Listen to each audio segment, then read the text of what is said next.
Welcome to Simply G Channel!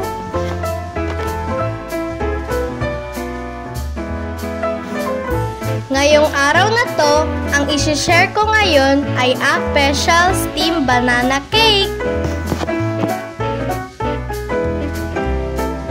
Nag-harvest kami na saging na aming pananim at sabay-sabay itong nahinog. Kaya naman naisipan naming magluto ng steamed banana cake. Mga mami, pwede natin itong pangnegosyo. Tiyak magugustuhan to ng lahat dahil ito ay healthy food. Kaya guys, samahan nyo kami sa pagluluto.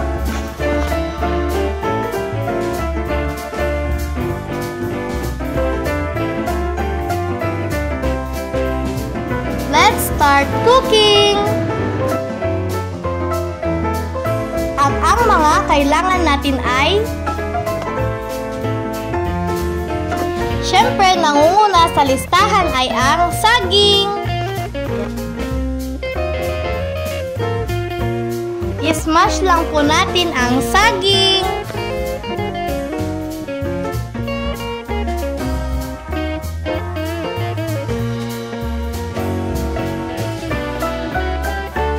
Bale, 4 lang po ang ginamit ko na saging.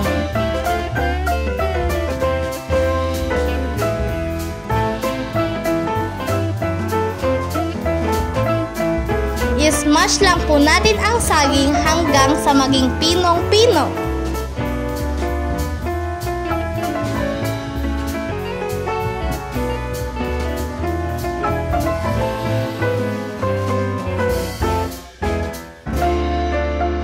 Tapos, kailangan po natin ng 2 itlog.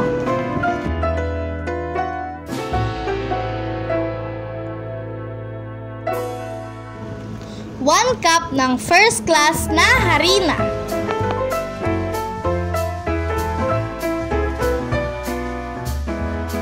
1 spoon baking powder.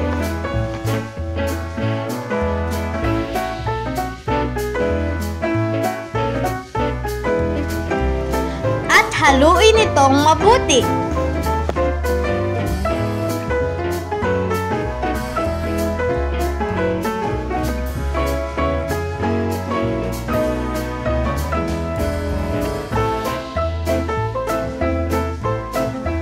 Three tablespoons of sugar.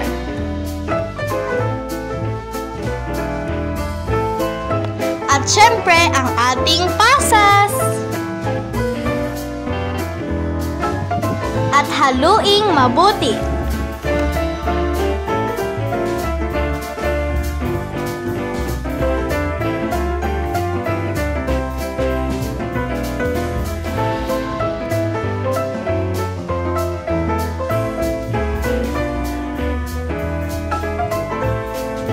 At maglagay din ng kaunting asin.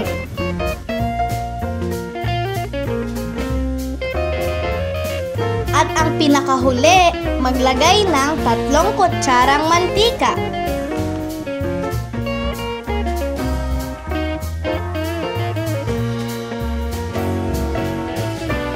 At ang susunod nating gagawin ay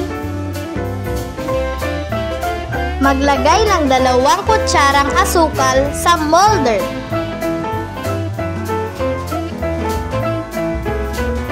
At ito'y ating tutunawin hanggang sa maging caramelized sugar.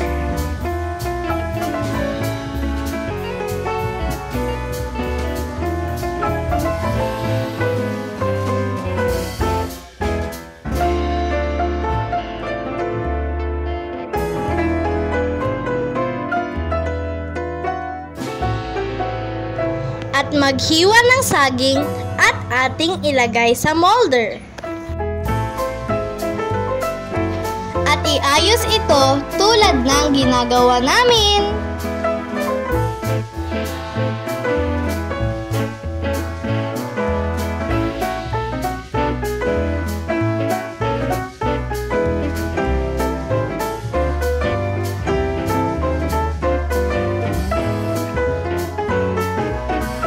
At pagkatapos, pwede na nating ilagay ang ating ginawang mixture.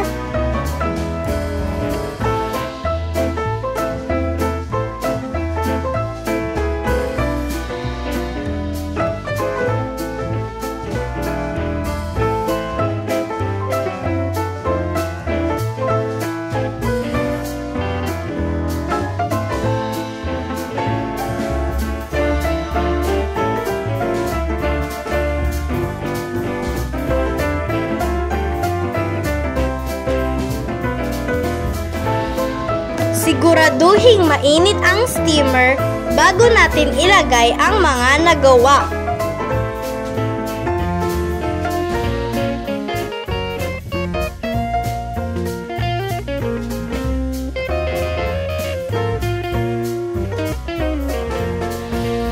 After 45 minutes, i-check natin ang ating banana cake kung luto na. Tusukin ito ng toothpick. Kapag walang dumikit sa toothpick, ibig sabihin luto na ang ating banana cake. Ito na po ang ating steamed banana cake. Looks so yummy! Bale, 2 banana cake ang aming nagawa. Hope you like it, guys! Sana may natutunan po kayo!